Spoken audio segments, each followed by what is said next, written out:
मैं SP Bhardwaj classes Prayagraj में आपका हार्दिक स्वागत एवं अभिनंदन करता हूं। अब आगे हम लोग जो बात कर रहे हैं वो मैट्रिक्स के बारे में बात कर रहे हैं। मैट्रिक्स के कुछ क्वेश्चन हैं, इनको लेकर के हम लोग बात कर रहे हैं। आइए देखिएगा, इसमें पहला क्वेश्चन है आपके पास कि एक एग्जाम्पल आपने लिया, इफ ए मैट्रिक्स आपको दे दी है। इसका फर्स्ट रो है 1 3 3 plus X 2 1 minus X 2 Y plus 1। ये सेकंड रो के एलिमेंट्स हैं। थर्ड रो के एलिमेंट्स हैं आपके 2 5 माइनस वाई और 3। अब ये कह रहा है कि आपके पास एक सिमेट्रिक मैट्रिक्स है। ये आपके पास क्या है? सिमेट्रिक मैट्रिक्स है। तो सिमेट्रिक मैट्रिक्स है, तो सिमेट्रिक मैट्रिक्स में हमने क्या बताया था? हमने कहा था कि जो डायगोनल के एलिमेंट्स होते हैं उससे देखेंगे सिमेट्री है या नहीं, है ना। यानी डायगोनल के एलिमेंट्स वैसे देखना चाहें तो आप इस तरह से देखेंगे, ये डायगोनल के एलिमेंट्स हैं और डायगोनल के एलिमेंट्स के सिमेट्रिक, यानी इधर से इसके इक्वल ये होना चाहिए। 2 2 है यहाँ पर, ये है, इसके इक्वल ये है। चलिए, देन वो कह रहा है कि 3x प्लस वाई की वैल्यू आपको फाइंड करनी है। तो एक तो हमने आपको ये बताया था कि ये आप इस तरह से बना करके सीधा सा कर दें, नहीं तो आप ये भी जानते हैं कि सिमेट्रिक मैट्रिक्स में, है ना, फॉर सिमेट्रिक मैट्रिक्स के लिए आपका क्या होता है? सिमेट्रिक मैट्रिक्स के लिए आप ये भी जानते हैं कि जो ए आई जे होता है ये ए जे आई के इक्वल होता है, यानी A12 इक्वल टू होगा A21 के। ये भी सिमेट्रिक उसमें बताया था हमने। तो चलिए फिलहाल में जो भी आप यूज करना चाहें वो यूज कर लीजिए। तो यहाँ से ये हो जाएगा 1 माइनस एक्स इक्वल टू हो जाएगा 3 प्लस एक्स के, इसके इक्वल ये होना चाहिए, है ना। चाहे तो आप इससे ले लीजिए, चाहे इसी तरह से बना लीजिए, जैसे भी आप उचित समझें वैसे बना लीजिए। तो ये हो जाएगा, आप इधर जाएगा तो एक्स इक्वल टू कितना हो जाएगा? यहाँ से एक्स इक्वल टू कितना हो जाएगा? यहाँ से 3 को आप इधर ले जाइए, 2, ये 3 इधर जाएगा तो नेगेटिव हो जाएगा, एक्स की वैल्यू होगी वो -1 हो जाएगी। एक्स की वैल्यू क्या हो जाएगी? -1 हो जाएगी। वाई की वैल्यू ले लीजिए, तो ये हो जाएगा आपके पास 5 minus Y equal to Y plus 1 हो गया। अब यहाँ पर से इस वाई को उधर ले जाइए, इसको उधर ले जाइए, तो वाई इक्वल टू कितना हो जाएगा? ये हो जाएगा 2y इक्वल टू हो जाएगा 4। तो y इक्वल टू आपका कितना हो जाएगा? y इक्वल टू आपके पास होगा वो क्या होगा? 2 होगा। y इक्वल टू आपके पास होगा वो क्या होगा? 2 होगा। इस तरह से अब यहाँ पर आपको जो निकालना है वो क्या निकालना है? 3x प्लस वाई निकालना है। तो ये हो जाएगा 3 इंटू -1 और +2। इस तरह से ये वैल्यू आ जाएगी, वो आएगी आपकी -1। और ऑप्शन आपके पास जो सही हो जाएगा वो कौन सा ऑप्शन सही हो जाएगा? थर्ड ऑप्शन इसका आपके पास सही आंसर होगा। आइए अगले एग्जाम्पल पर हम लोग बात करते हैं। यह the pair of values of alpha and beta for which the matrix A equal to is invertible, यानी इनवर्सिबल है। इनवर्स, इनवर्टिबल या इनवर्स एक ही बात है ना। इनवर्स और इनवर्टिबल एक ही बात है। मैंने आपको ये उस समय जो इनवर्स मैट्रिक्स पढ़ाई होगी उस समय ये सब चीज़ बताया होगा आपको। चलिए अब यहाँ पर हम लोग बात करते हैं। यदि यहाँ पर हमने एक चीज़ और आपको बताई थी कि जो इनवर्स हमेशा लिया जाता है वो किसका होता है? स्क्वायर मैट्रिक्स का ही होता है, रेक्टेंगुलर मैट्रिक्स का नहीं होता। इनवर्स हमेशा स्क्वायर मैट्रिक्स का होता है और रेक्टेंगुलर मैट्रिक्स का नहीं होता। ये मैंने आपको बताया था। यदि आप कहिए तो थोड़ा सा फिर मैं आपको हिंट कर देता हूँ। मैंने आपको यहाँ पर इन्वर्टिबल मैट्रिक्स में मैंने आपसे बताया था कि जो आपका पास इनवर्स होता है वो स्क्वायर मैट्रिक्स, स्क्वायर मैट्रिक्स होता है, इसी का इनवर्स हो सकता है। ठीक है, इसी यही इन्वर्टिबल हो सकती है, इन्वर्टिबल हो भी सकती है और नॉन इन्वर्टिबल ये भी हो सकता है कि इसका इन्वर्स नहीं एग्जिस्ट करे। ये भी दोनों चीज़ हैं। लेकिन जो आपके पास रेक्टेंगुलर मैट्रिक्स है उसका तो इन्वर्स ही नहीं होगा। जो रेक्टेंगुलर मैट्रिक्स है आपके पास, रेक्टेंगुलर मैट्रिक्स, ये आपके पास क्या है? इसके पास नो इन्वर्स, इसका इन्वर्स ही नहीं हो सकता। ठीक है, अब इन्वर्टिबल कब हो सकती है और नॉन इन्वर्टिबल कब हो सकती है, इस पर हम लोग बात करते हैं। तो हमने बताया कि जो स्क्वायर मैट्रिक्स है वो इन्वर्टिबल हो भी सकती है और नॉन इन्वर्टिबल भी हो सकती है। यानी इसमें एक इन्वर्स आपका हो सकता है और एक इन्वर्स आपका नहीं हो सकता है। दोनों ही चीज़ें हैं। मतलब स्क्वायर मैट्रिक्स तो है, उसके पास हो सकता है कि इन्वर्स हो, यानी उसका इन्वर्स निकाला जा सके, और या उसका इन्वर्स फाइंड आउट न हो पाए, दोनों ही चीज़ें आपकी होती हैं। तो चलिए इन पर भी हम लोग बात करेंगे, इन्वर्टिबल पर और इन सब पर भी हम लोग बात करेंगे, है ना। अब यहाँ पर हम क्या करेंगे, ये देखिएगा जब इन्वर्टिबल फॉर इन्वर्टिबल की बात होगी कि ये इन्वर्टिबल है, तो निश्चित रूप से जो इसका डिटर्मिनेंट होता है वो जीरो नहीं होना चाहिए। डिटर्मिनेंट क्या है, जीरो नहीं होना चाहिए। इन्वर्टिबल की बात कर रहे हैं तो जो इसका डिटर्मिनेंट है यानी ए का जो डिटर्मिनेंट लिया जाए वो नॉन जीरो होना चाहिए, और यदि ये है तो इसका जो डिटर्मिनेंट है वो आपका क्या होना चाहिए, जीरो होना चाहिए। ये हमने जब इन्वर्स वाला वो पढ़ाया होगा तो ये चीज़ भी आपको बताई होगी। चलिए आइए आज हम इसी चीज़ को लेकर के फिर उस पर बात करते हैं, है ना। इसी चीज़ को लेकर के हम यहाँ पर बात करते हैं। इसे यहाँ पर आपसे क्या कहा जा रहा है, यहाँ पर आपसे ये कहा जा रहा है कि यदि आपके a pair of values of alpha and beta for which the matrix ये इन्वर्टिबल है, ये इन्वर्टिबल है, तब इसमें से एल्फा बीटा की वैल्यू आपको फाइंड करनी है कि कौन सी है।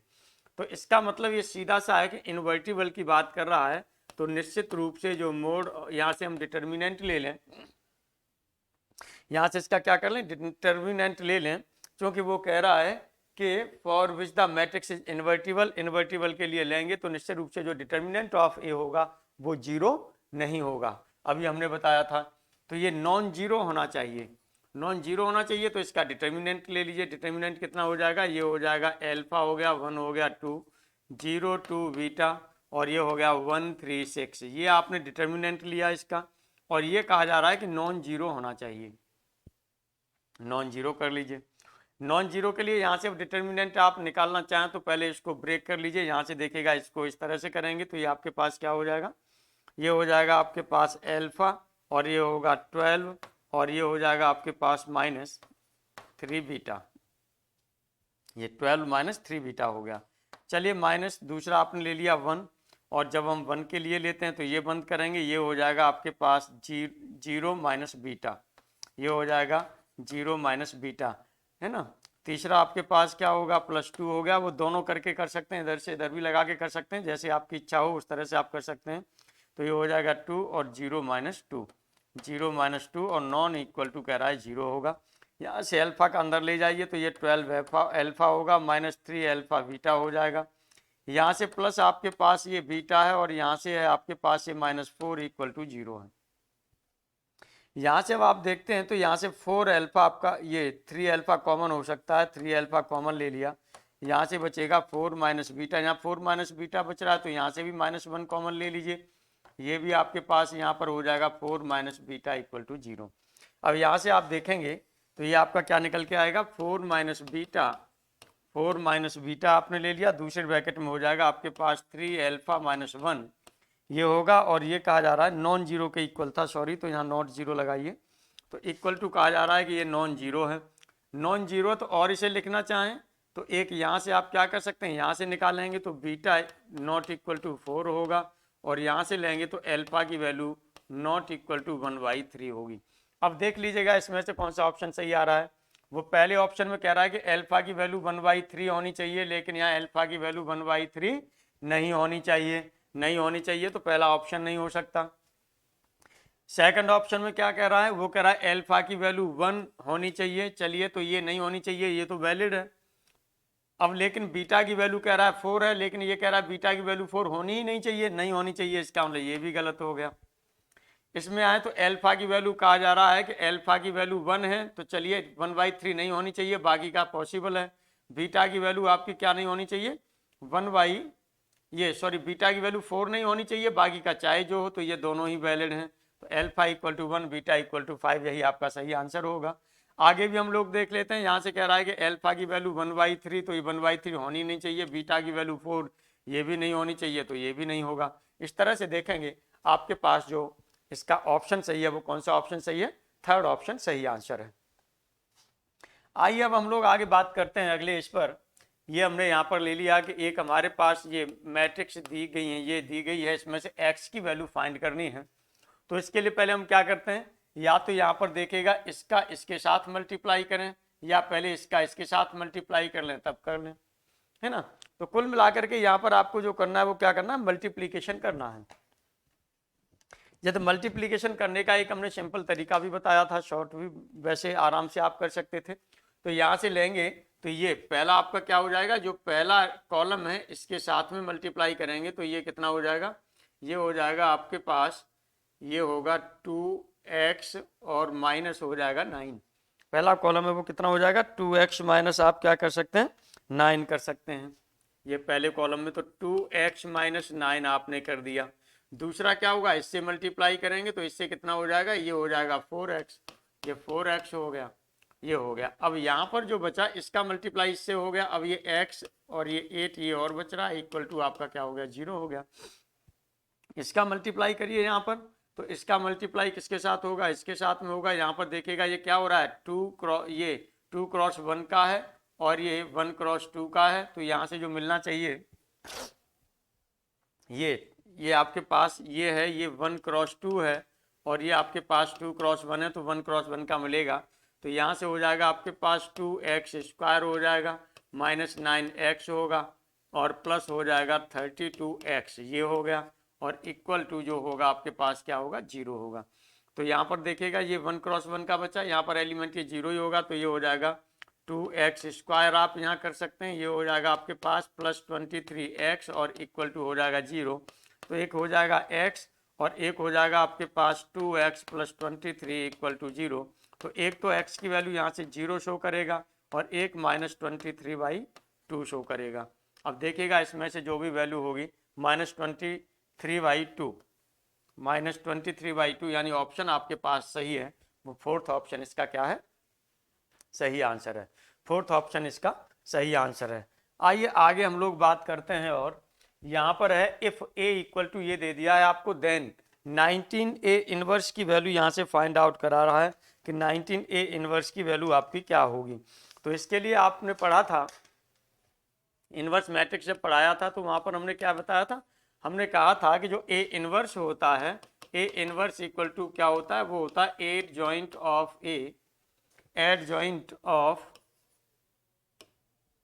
Adjoint of matrix A upon mode of A, ये होता है। एडजॉइंट ऑफ A में आपका क्या था, ट्रांसपोज करते थे आप, ट्रांसपोज करेंगे तो ट्रांसपोज ये एडजॉइंट निकालते थे, तो एडजॉइंट में आप क्या करते थे, ये चेंजिंग, ये 2 है ये इधर कर देते, ये इधर कर देते थे, तो -2 हो गया, इधर 2 हो जाता था, इनके साइन चेंज हो जाते थे, तो -5 और ये -3 हो गया, ये मैट्रिक्स आपका हो जाता था अपॉन डिटर्मिनेंट ऑफ A।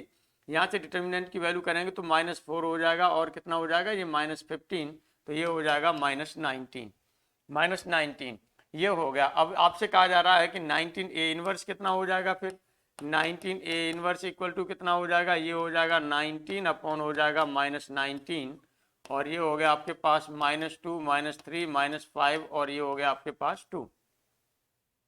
19 से 19 कैंसिल हो जाएगा, यहाँ पर आप नेगेटिव ले जाइए, नेगेटिव को यदि आप ले जाते हैं 19 से 19 कैंसिल हो जाएगा, नेगेटिव से क्या होगा अंदर के सभी साइन चेंज हो जाएंगे, तो ये हो जाएगा 2 3 और 5 और ये हो जाएगा -2। देखिएगा यही किसकी वैल्यू है, ए की वैल्यू है, तो इस तरह से इसे कर सकते हैं आप, ए किसके इक्वल हो गया ये, इस तरह से जो ऑप्शन आपका सही होगा वो कौन सा होगा, फोर्थ ऑप्शन सही आंसर होगा।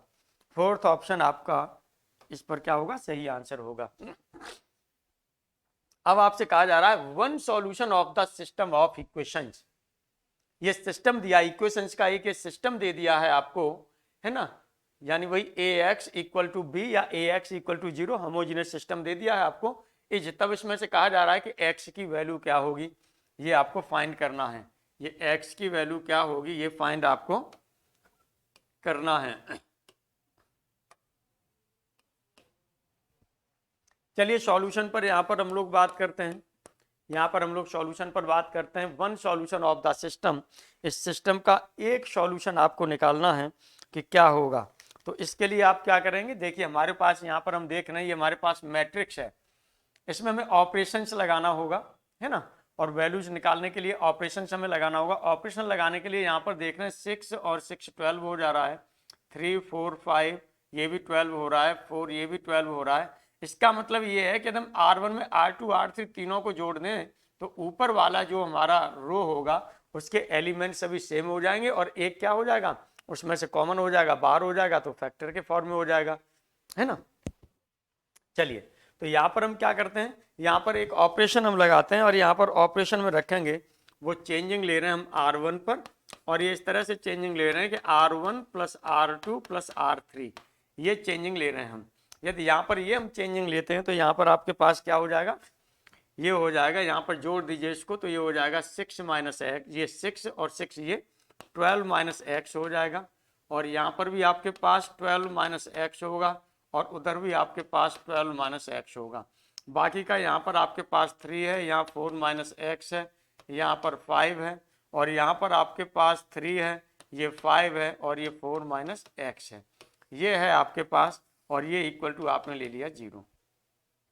अब यहाँ से आपका क्या हो सकता है, आपका यहाँ से 12 माइनस एक्स आप कॉमन ले लीजिए, तो ये आपके पास कितना बचेगा, ये हो जाएगा 1 3 3, ये हो जाएगा 1 4 माइनस एक्स, और ये हो जाएगा 5, और एक होगा आपके पास 1 हो जाएगा 5 हो जाएगा 4 माइनस एक्स हो जाएगा। एक तो ये है, नहीं तो एक आप इसका ये सीधा सा इन वैल्यूज को निकालिए और यहाँ से सॉल्व करिए, एक्स की वैल्यूज निकालिए, एक वो भी हो सकता है, डिटर्मिनेंट ले लीजिए 0 के बराबर कर दीजिए और वहाँ से एक्स की वैल्यू निकालिए, लेकिन वो प्रोसेस क्या होगा, थोड़ा सा बड़ा हो जाएगा, गलती होने के चांसेस रहते हैं उसमें, तो इस तरह से निकाल लेते हैं तो ज़्यादा अच्छा रहता है ना, क्योंकि कैलकुलेशन आसान हो जानी चाहिए अंदर, कुल मिला करके ये रहता है। अब यहाँ पर हम क्या करें, यदि यहाँ पर हम C2 में से, यहाँ पर देखिएगा 1 है, यदि हम C2 में से C1 को घटा दें, C3 में से C1 को घटा दें, तो हमारे पास कुछ चीज़ें मिल सकती हैं। तो यहाँ पर हमने अब चेंजिंग ले रहे हैं, वो ले रहे हैं C2 पर, और ये हमने ले लिया C2 माइनस C1, एंड दूसरा हमने ले लिया C3 पर, और ये ले रहे हैं C3 माइनस C1। आइए यहाँ पर कितना बचेगा आपके पास, ये हो गया आपके पास 12 माइनस एक्स, ये बचा। यहाँ पर आप ध्यान दीजिएगा, यहाँ पर ये डिटर्मिनेंट ले लीजिएगा, यहाँ पर ये डिटर्मिनेंट लीजिएगा, ये मैट्रिक्स मान लीजिए, ये एक मिनट, क्योंकि यहाँ डिटर्मिनेंट आपको लेना है, वो मैट्रिक्स बना था ऊपर इसलिए बनता चला जा रहा है, डिटर्मिनेंट लेना है, ये ध्यान रखिएगा, ये भी आपके पास डिटर्मिनेंट होगा, ठीक है, और ये भी आपके पास क्या होगा, ये डिटर्मिनेंट होगा। तो ये यहाँ पर अब आपका क्या हो जाएगा, यहाँ से देखिए C1 में कोई चेंजिंग नहीं थी, तो ये आपके पास 1 3 3 रहा, C2 में से C1 घटाया जा रहा है, तो 1 में से ये 0 घटेगा, तो यहाँ 1 में से 1 घटेगा, ये बचेगा, 4 माइनस एक्स में से 3 घटेगा, तो ये कितना बचेगा, 1 माइनस एक्स बचेगा। इसी तरह से यहाँ से आप देखेंगे 5 में से 3 घटेगा, तो आपके पास क्या बचेगा, 2 बचेगा। ऐसे यहाँ पर इसमें से घटेगा तो ये आपके पास 0 हो जाएगा। अब यहाँ 5 में से 3 घटेगा तो आपके पास कितना बचेगा, 2 बचेगा, और यहाँ पर अब आपका जो ये बचेगा 4 माइनस एक्स में से 3, तो ये 1 माइनस एक्स बचेगा, ये हो गया इक्वल टू 0। अब यहाँ से आराम से कर सकते हैं, इन दोनों के लिए तो 0 हो जाएगा, इनका मल्टीप्लाई ऐसे, तो ये आप कर सकते हैं 12 माइनस एक्स हो गया। यहाँ पर यदि आप लेना चाहें, ये कि यहाँ ये मैट्रिक्स की तरह से आपको लगने लगेगा, इसीलिए मैं यहाँ से इसे इस तरह से कर्ली ब्रैकेट ले रहा हूँ, तो 1 माइनस एक्स हो रहा है यहाँ पर, तो ये हो जाएगा 1 माइनस एक्स का होल स्क्वायर, तो ये हो जाएगा 1 प्लस एक्स स्क्वायर होगा माइनस 2x होगा, और माइनस के हो जाएगा आपके पास 4 इक्वल टू आपका हो गया 0, तो ये हो जाएगा 12 माइनस एक्स हो गया। इस तरह से यहाँ से जब आप देखेंगे तो ये हो जाएगा आपके पास एक्स स्क्वायर हो गया माइनस 2x हो गया, और ये हो जाएगा माइनस 3 इक्वल टू 0। अब यहाँ से इसे करेंगे तो एक मैंने आपको तरीका बताया ही था उसमें, थ्योरी ऑफ इक्वेशन में, है ना, थ्योरी ऑफ इक्वेशन में, तो ये क्या हो जाएगा, -1 आएगा इसका और एक 3 आएगा, तो x की वैल्यू आएंगी वो एक -1 होगा, 3 होगा, और यहाँ से क्या हो जाएगा 12 होगा। ये वैल्यू जा रही हैं। अब यहाँ से देख लीजिएगा कौन सा ऑप्शन सही है, तो x की वैल्यू -1 3 12, -1 3 ये आ रहा है आपका यहाँ पर +1 है, -1 नहीं है, 12 नहीं आ रहा है, 3 केवल दिया गया है। इस तरह से आप देखेंगे तो आपके पास ये सेकंड ऑप्शन आपके पास क्या है, एक सही आंसर है, सेकंड ऑप्शन आपके पास इसका सही आंसर है। अब देखिएगा हम लोग आगे बात करते हैं, इफ ए मैट्रिक्स, एक मैट्रिक्स दे दिया है, इज नॉट इन्वर्टिबल देन, यानी ये इन्वर्सिबल है, नॉट इन्वर्सिबल है, नॉन इन्वर्सिबल है, तब आपसे कहा जा रहा है then lambda is equal to, तब लैम्डा की वैल्यू आपसे फाइंड की जा रही है। पहले इन्वर्सिबल था, अब नॉन इन्वर्सिबल है, इसका मतलब इसका जो डिटर्मिनेंट होगा वो क्या होगा, 0 होना चाहिए, डिटर्मिनेंट क्या हो जाना चाहिए, 0 होना चाहिए। तो चलिए इसके सॉल्यूशन की बात हम लोग कर रहे हैं, यहाँ पर इसके सॉल्यूशन की हम लोग बात कर रहे हैं। ये डिटर्मिनेंट आपका क्या होगा फॉर इन्वर्सिबल के लिए, यहाँ पर लिख देंगे फॉर नॉन इन्वर्सिबल इन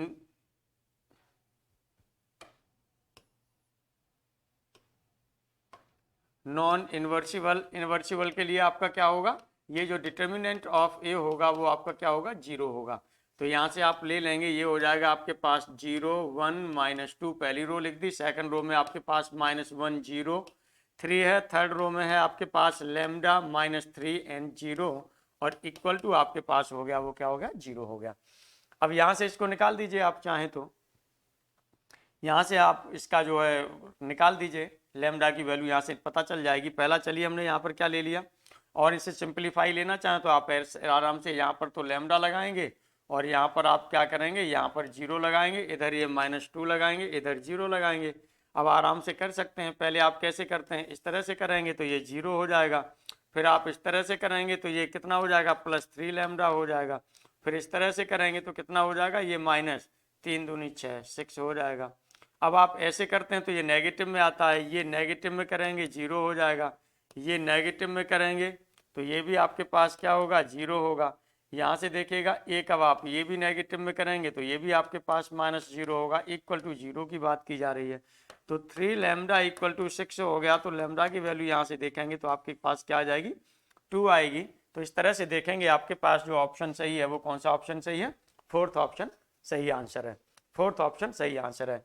चीज़ें दोनों को मिलाते रहिए, सब चीज़ को करते रहिए, जितने भी आपको प्रोसेस बताए जाते हैं उन पर करते रहिए, चाहे वो बड़ा प्रोसेस हो चाहे छोटा हो, चाहे एक ही क्वेश्चन निकालिए, लेकिन जिससे कि वो भूल भुलैया में न पड़े, ये ध्यान रखिएगा, ठीक है। मैक्सिमम तो आपको ट्रिक्स यूज करनी है, मैक्सिमम शॉर्टकट यूज करने हैं, लेकिन कभी कभार बड़े क्वेश्चन, बड़े फॉर्म से भी कोई ना कोई क्वेश्चन निकाल लिया करिए, जिससे कि वो भूल भुलैया में नहीं पड़ेगा और अच्छे से वो चीज़ें हो जाएंगी। अब यहाँ पर हम लोग बात कर रहे हैं the nullity of the matrix. चलिए मैट्रिक्स पर हम बात कर रहे हैं, नलिटी पर हम लोग बात कर रहे हैं। नलिटी क्या होती है, हमने आपको बताया था number of independent variables n-r equal to number of independent variables आपको बचते थे, वही आपकी नलिटी होती थी, है ना। यहाँ पर हो सकता है बताया भी होगा, या हो सकता है इसीलिए न बताया हो कि चूंकि लीनियर अलजेब्रा का पार्ट है। लीनियर अलजेब्रा में आपकी जो है रैंक नलिटी थ्योरम आएगी, जब पढ़ाएंगे वहाँ पर तो उसका यूज होगा। रैंक नलिटी थ्योरम से भी पूछा जा सकता है, यही n-r equal to number of independent variables, ठीक है। यहाँ पर हमने हो सकता है वैसे ही बता दिया हो लीनियर अलजेब्रा में, वहाँ पर उसको कायदे से चीज़ें हों, रैंक नलिटी थ्योरम जब डाल करके, तो जैसा भी होगा फिलहाल में पीछे जैसा भी बताया होगा वो भी हम चेक कर लेंगे। वैसे हालांकि रैंक नलिटी थ्योरम में ही ये हम ब्रॉड में बताएंगे, बस हल्का सा वो बता दिया होगा। तो आइए यहाँ पर हम लोग जो बात करते हैं नलिटी के बारे में, मैं आपसे कह रहा था कि नलिटी का मतलब आप समझ जाइएगा कि जैसे कोई भी आपके पास ये मैट्रिक्स हो रही है, कोई भी मैट्रिक्स हो रही है, यहाँ पर ये इसके एलिमेंट्स होंगे, यहाँ पर इसके ये एलिमेंट्स होंगे। अब ये ऑर्डर कितना है, 3x3 और इसकी रैंक कितनी हो रही है, इसकी रैंक आपने ले ली मान लीजिए 2 हो रही है। अब ये इसका ऑर्डर है वो 3x3 का है। अब इसमें एक, इसका मतलब क्या होगा, एक रो होगी जो आपका 0 होगी, है ना, क्योंकि नॉन जीरो रोज को आप लेते हैं। रैंक में आपका क्या हो गया, रैंक का मतलब हो गया ये नॉन जीरो रोज। तो एक जो ये 0 रोज है आपके पास, 0 रोज, ये क्या हो गया, ये 0 रो हो गई, ये नलिटी हो गई ना, ये खाली हो गया ना, खालीपन हो गया ना। तो इसीलिए इसको कहा जाता है, यही आपके पास क्या होगा, नलिटी बोली जाती है। यही आपके पास नलिटी होगी, कितने ऑर्डर की, फर्स्ट ऑर्डर की नलिटी, यानी 1। नलिटी कितनी हो जाएगी, 1 हो जाएगी, ये समझ लीजिएगा, ये नलिटी होती है आपकी। तो यहाँ पर हम लोग जब नलिटी की बात करते हैं तो हमने शायद आपको लिखवाया भी होगा, हमने कहा होगा कि ये ऑर्डर है ना, ऑर्डर और माइनस आपने लिया होगा रैंक और इक्वल टू लिया होगा नंबर ऑफ इंडिपेंडेंट